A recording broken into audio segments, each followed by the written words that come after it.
Investiture of the Gods, Chapter 75.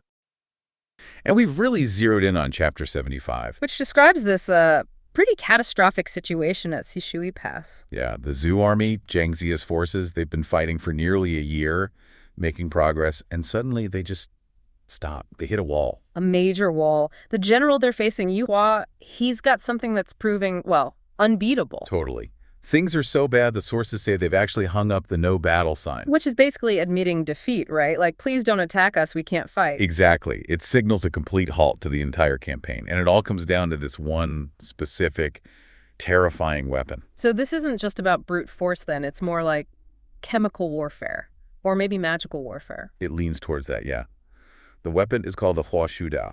The blood-transforming blade. Even the name sounds bad. It is. It doesn't just wound someone. The idea is it gets into the blood and, well, transforms it, causes instant death or paralysis. And we see just how effective it is right away, don't we? With Lei Zhenzi. Yes, Lei Zhenzi, the Storm Lord, famous winged general.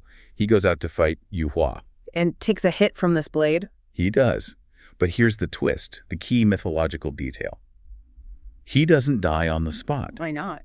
Because his wings, his source of power, were formed from two immortal apricots. He's got this non-human element. Ah, okay. So his unique physiology gives him some protections. A tiny bit.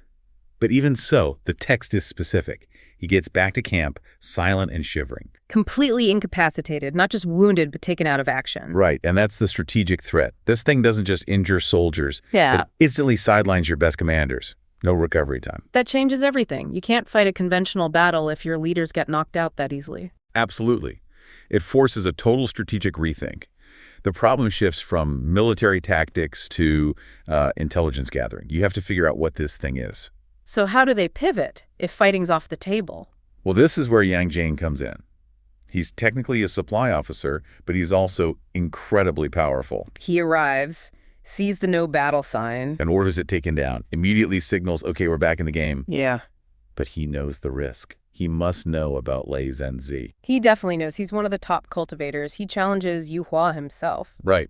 And they fight maybe 20 rounds or so, just long enough, it seems, for Yu Hua to deploy the main weapon. The blood-transforming blade. And then Yang Jian does something. Anyway. Unexpected. Instead of trying to dodge perfectly. He uses his special technique, the 8-9 profound technique. Exactly. It's like a spiritual protection or transformation ability. He lets the blade cut him on the arm or shoulder, the text says. He lets it hit him. Why? But here's the crucial part.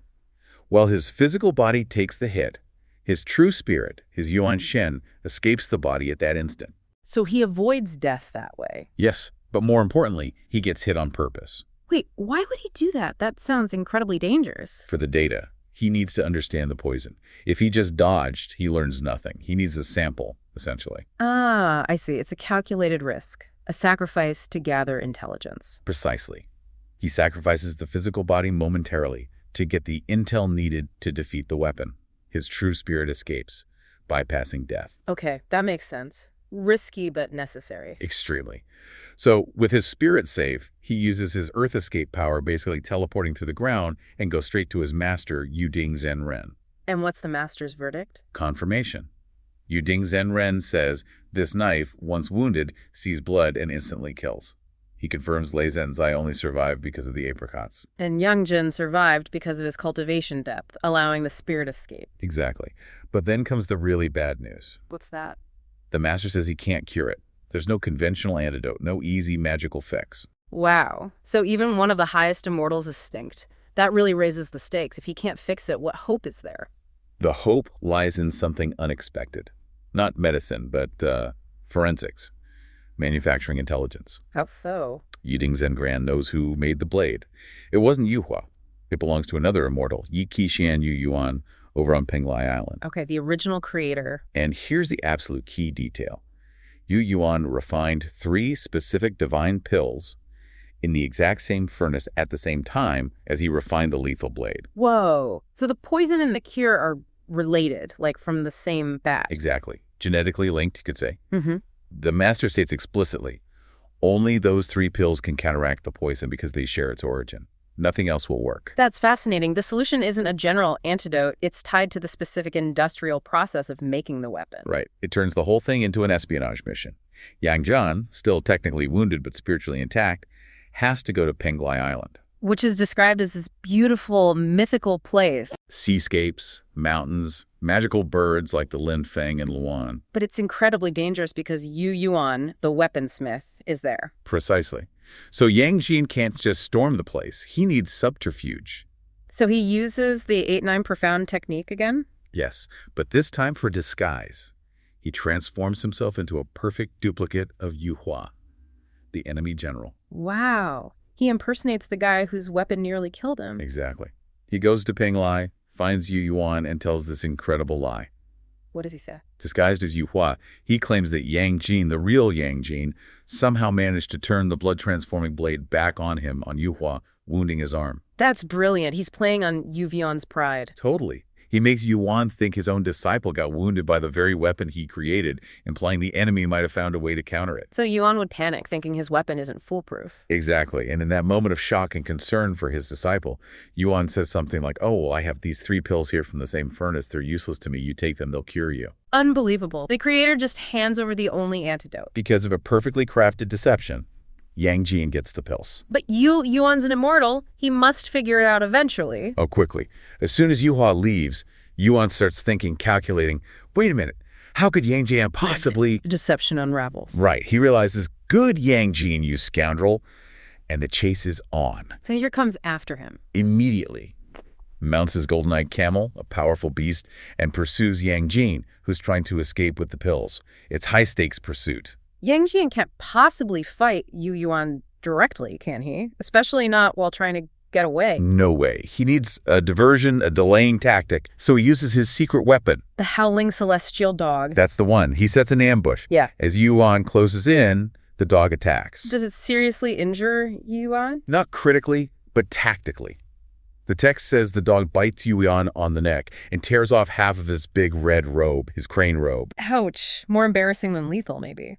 Exactly. It's an insult, a shock. Yeah. It catches Yu Yuan completely off guard, forces him to pause, regroup, buys Yang Jin just enough time. Brilliant tactical use of a dog. A celestial dog, mind you. Oh. But yes, it works.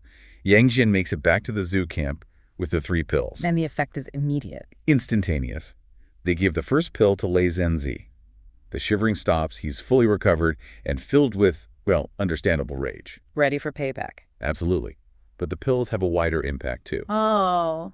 What happens with the others? The second pill is dispatched immediately, given to the General Muza to take to Mount Qinyuan. Why there? To cure Neza, another major zoo hero who, it turns out, had also been wounded by Yu Hua's blade in an earlier fight we didn't see directly in this chapter. So this one mission neutralizes the threat across multiple fronts. It wasn't just about Sishui Pass. Precisely. The entire strategic advantage Yu Hua had is just gone. Yeah. Wiped out by those 3 pills. Which sets the stage for the final showdown. Indeed. Yang Jin, now clearly immune, challenges Yu Hua again. And Yu Hua must be baffled. How did they get the cure? He figures it out.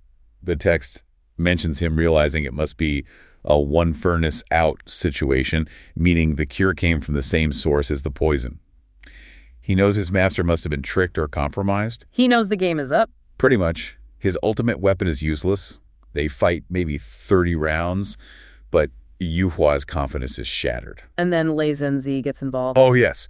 Fully recovered, absolutely furious, Lei Zhenzi flies out. What does he do? Go straight for Yu Hua. Smart tactics again. Yeah. He uses his goldenrod, but he doesn't hit Yu Hua directly. He smashes Yu Hua's mount, the golden-eyed beast. Takes out his ride, just like the dog did to Yu Hua. Exactly. It knocks Yu Hua off balance, sends him tumbling to the ground. Leaving him vulnerable. Wide open, and Yan Jian moves in and delivers the final blow. End of Yu Hua, end of the blood-transforming blade threat. So Yu Yuan arrives. An immortal from Penglai Island. And the text, I mean, it spares no detail in making him seem utterly monstrous. Right. That description is key, I think, for setting his intimidating power level. His face is like blue indigo. Yeah, vivid red hair, visible tusks. Liao Ya, is that right? Liao Ya, exactly. And he stands nearly 2 zang tall. Which is massive, like maybe 20 feet tall. Easily. Yeah. He's a huge, frightening figure, piercing eyes. You get the sense he's not there to chat. Definitely not. He's there to deliver a reckoning. And it's deeply personal. Yeah, he's there for revenge, isn't he? Because his disciple, Yu Hua, was killed. That's right. And it happened after the Zhou hero Yang Jian stole one of his life-preserving elixirs. So it really underscores this messy truth about the war, doesn't it? It's not just, King Zhu versus King Wu on some grand scale. No, it's also about settling these very personal debts of violence between individual masters and their disciples. Runs deep. So Yu Yuan challenges the Zhu commander, Jiang Ziya. And what's fascinating is Ziya's initial response. He doesn't immediately jump to magic, which you might expect. Right. He has the god-beating whip. Why not just use it? Well, he actually relies first on cosmic and political justification. It's quite formal. I did find that surprising in the source. Does he think, a legal lecture is actually going to sway this furious immortal? Well, maybe it's about establishing the difference between, say, mortal governance and celestial destiny. Ziya makes this legalistic point. Which is? The Shang dynasty, Cheng Tang, ruled for over 600 years, sure. But King Zhu has lost the mandate of heaven. He's lawless, tyrannical. So the Zhu are just acting as heaven's officials, punishing evil. That's the argument. He even points to Yu Hua's death as proof that trying to twist destiny is, futile. He's basically saying the universe has already judged the Shang. Get out of the way or you'll be judged too. How does Yu Yuan take that? He absolutely dismisses it, calls Ziya's lecture demon talk, confusing the masses. No time for it. And then he attacks. With his main weapon, right. That golden light file. The 1Qi 3 golden light file, yeah. Oh. Jin Guanghua, highly specialized. But Ziya's ready. He uses the apricot yellow flag. The Xinghuang Qi. And this isn't just some banner. It's one of the most powerful protective artifacts in the whole story. What does it do again? The moment he unfurls it, it creates this shimmering, impenetrable defense. 1,000 golden lotuses appear. Wow. Yeah, and they deflect the file instantly. It's like the ultimate magical shield. Okay, so Yuan's attack fails. He's momentarily distracted trying to get his weapon back. And Ziya sees his opening. Now he uses the god-beating whip, the Deshen Bian. Hits him square on the back. Yep. And the impact is so violent, it causes the legendary 3 flavors, true Fire San Mei Zin Huo Tu, erupt right out of him. Ouch. And didn't Li Jing get involved too? He did. Ever the good general, sees an opening while Yu Yuan is reeling from the magic and manages to land a non-magical shot, wounding Yuan's leg. So double blow, magic fire and a physical wound. Exactly.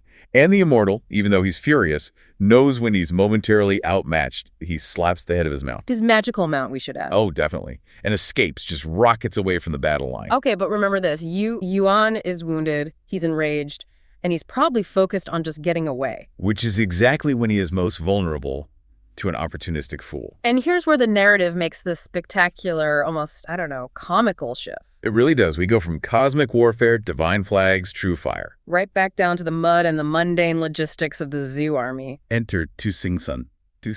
He's just returned from successfully completing his mission, which was what? Gathering grain. Kui Liang. As basic as it gets. So he shows up right at the perfect moment for ambition to strike. Exactly. Tuxingsun spots the wounded Yu Yuan retreating. Mm-hmm.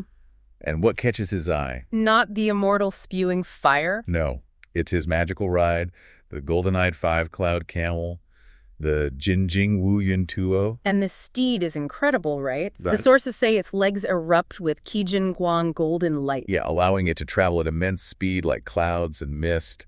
It's a celestial flying beast, a proper super vehicle. And what does Tuxingsun, our grain gatherer, think when he sees this priceless, super-fast, magical creature? He instantly reduces it to an administrative utility item. Seriously. No way. His motivation is purely logistical. He literally thinks to himself that having this camel would be exceedingly convenient to BNU for transporting grain. He wants it for faster grain deliveries. Pretty much. He risked his neck, defied his commander, tried to steal from a furious immortal to upgrade his delivery speed. That is, wow, next level, short-sighted logistical dedication. He wants a flying U-Haul. That's the critical insight here, I think. This clash between the epic and the administrative. Ziya's worried about the mandate of heaven. And Tuxingsun's worried about grain schedules. Exactly. His mortal ambition, this desire for a shortcut, it just blinds him completely to the real danger, the lethal nature of the thing he wants and the wrath of its owner. Doesn't his wife try to talk some sense into him, Ding Chenyun? She does. She advises him, maybe ask Jiang Ziya first, get permission. Seems reasonable. But Tuxingsun, he's already got this plan in his head. He dismisses her advice as unnecessary bureaucracy, calls it lip service.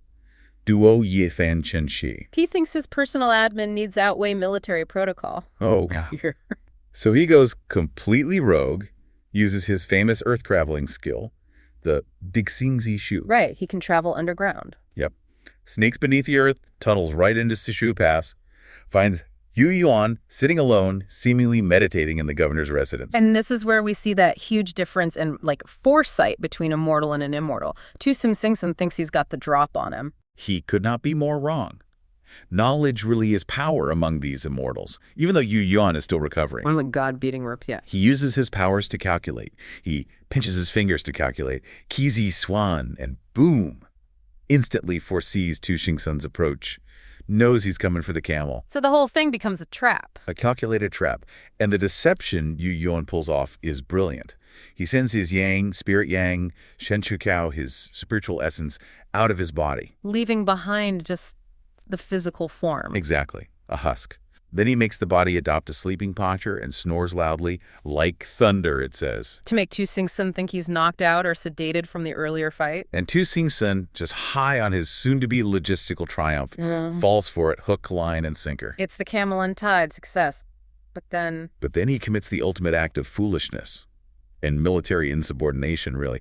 He thinks he needs to neutralize the threat entirely. No, he doesn't. He does. He decides to assassinate the sleeping figure, uses his iron rod bin tie gun, and whacks the sleeping Yo-Yun twice on the air. Does the fire erupt again? It does. The Three Flavors fire bursts out again, but because it's just the body without the Yang spirit, Yu Yuan doesn't stir. So Tuxingsun thinks he killed him and jumps on his prize camel. And the trap snaps shut. He learns the hard way. Celestial steeds aren't just regular camels. What happens? The magical beast refuses to leave the pass. It won't budge beyond the boundary. And as Tuxingsun is struggling, trying to dismount, the real Yuan reappears. Instantly grabs him right by the hair and lifts him straight into the air. Why by the hair? Why lift him up? Because Tuxingsun's power, his earth-traveling skill, is tied to the earth. By holding him off the ground, Yu Yuan completely neutralizes his escape route. Smart move. So Tuxingsun is caught. Right. Red-handed or hair-handed. And Yu Yuan is not exactly subtle about his punishment plans. It fits with that cruel description we got earlier. What does he do? Immediately orders Commander Han Rong to get his magical artifact, the wish-fulfilling heaven and earth bag, the Rui Qiankun Dai. Right. And the plan is? Burn the thief alive. Inside the bag. Yikes. So they put Tuxingsun in the bags, pile wood around it, set it on fire. Exactly. He's screaming in the flames. It really seems like this is the end of his short, very ambitious career. But this is Feng Shinyani. It's never that simple, is it? Never. This is where the whole predetermined nature of the war just reasserts itself. Overrides Yuan's pretty successful trap, actually. How? What happens? Just as Tuxingsun's life is about to fizzle out, destiny intervenes. His master, Juliusun, his immortal master. gets an urgent, direct order from the ultimate master Shizun Wozi to rescue him, now. So it wasn't Juliusun just sensing trouble, it was a top-down command. That's crucial. It's a celestial mandate. Save this specific, flawed individual.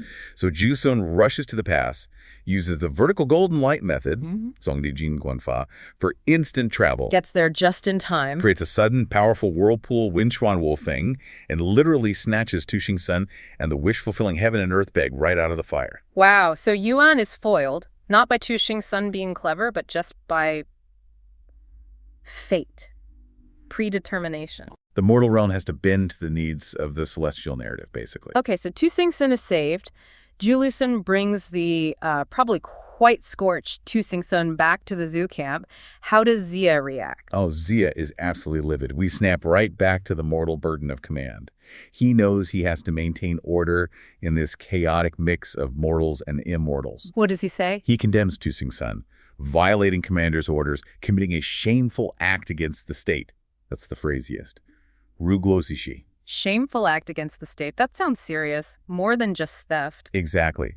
It signals this crime brings dishonor, instability to the whole war effort.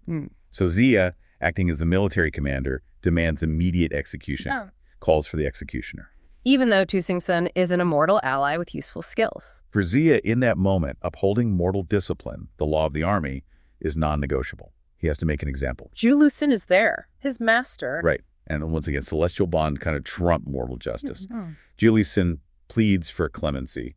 Successful. What grounds? He argues, look, okay, Tuxingsun deserves death, absolutely. But they should let him atone for his crime through service. Daisuligong. Meaning, the Zhou army needs his earth-traveling skill. He's useful.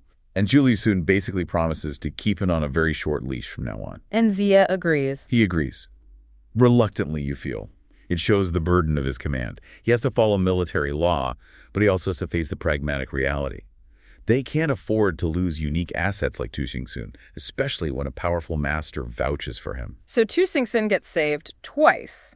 Once from the fire by his master's magic. And once from the executioner's axe by his master's influence. Both times by forces completely outside his own control. Okay, so let's unpack that confrontation. And Yu Yuan shows up demanding one person, Juliuson. He's furious. It starts pretty intense. Oh, yeah. Yu Yuan comes in hot, really confident in his cultivation and power. But Jiang Zia, right off the bat, basically tells him he's playing a losing game. He lays down that theme of fate immediately. He does. Zia says Yu Yuan is unaware of the mandate of heaven. He essentially says, look, if you've got divine blessing, you're safe. If not, well, even a small ditch can be your grave. It's quite the warning. A huge foreshadowing moment. But Yu Yuan, he's not hearing it. Not at all. He calls Zia a clever-tongued villain, dismisses the warning entirely. He just charges forward on his mount, the five-cloud camel. Pure aggression. And how does that work out for him? Not well. The fight is incredibly short. They clash, but Juliusun is ready. He uses the immortal binding rope. The Kundali... Oh, wait, no, Kunxian Shen, the immortal binding rope. Exactly, the Kunxian Sheng. One command and zip, Yu Yuan is bound up tight, midair even. It completely neutralizes him. So, end of round one. Yu Yuan captured. But as you said, the problem isn't catching him. It's what comes next. Execution time. Right. And this is where you really see why this guy is such a problem. Zia orders Li Jing to execute him. Standard procedure, powerful sword. Yeah. Clang. The sword hits Yu Yuan, and the sword gets damaged. It chips off by 2 inches. The text says, "Hey, Yuan." Totally fine. Wow. Okay, so normal weapons are out. That's significant. Why even try that, though? Did they not suspect he was immortal? Oh, they knew he was powerful, but maybe not that invulnerable. Plus, it's a good way to show everyone watching, this isn't just some regular enemy. This is serious immortal business. Makes sense. So, attempt number 2. They bring out Wei Hu with the Demon Quelling Club, the Jiang Mo Chu. This thing is meant for spirits, demons, heavy-duty magical weapon. And hitting Yu Yuan with that. Produces smoke and fire, like a weird chemical reaction. And again, no damage to Yu Yuan himself. He's basically shrugging it off. He must be feeling pretty smug at this point, even tied up. He literally sings a song. While bound, he boasts about his training at Bayou Palace, how his body was forged in immortal fire. Forged in mortal fire. Okay, so that's why nothing works. He's fundamentally different. Exactly. His cultivation has altered his very being.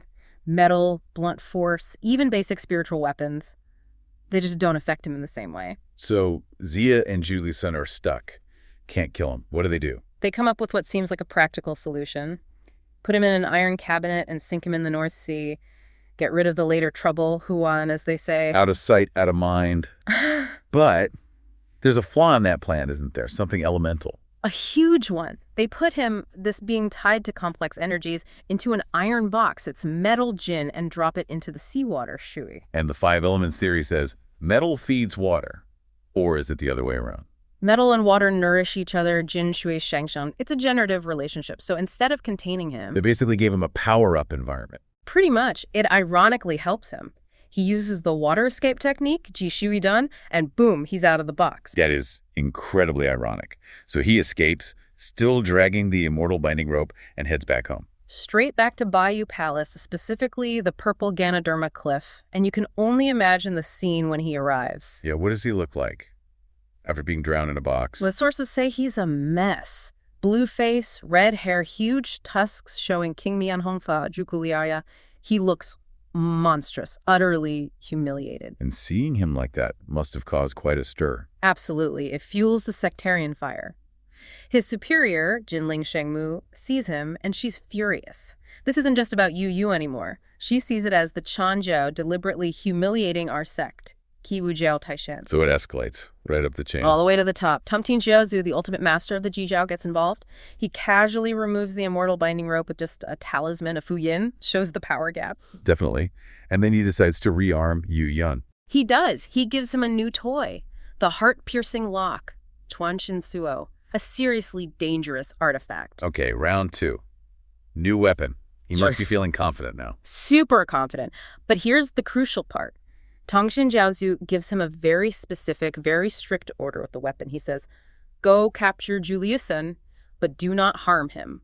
Bodzuni Shang Ta. Wait, why? Give him a weapon called the heart-piercing lock and tell him not to hurt the guy. It's that destiny thing again, you know? Tongshin Jiaozu might want to help his disciples save face, maybe score a point against the other sect, but he knows about the investiture list. He knows killing Juliusen is off limits according to the mandate of heaven. It's a leash.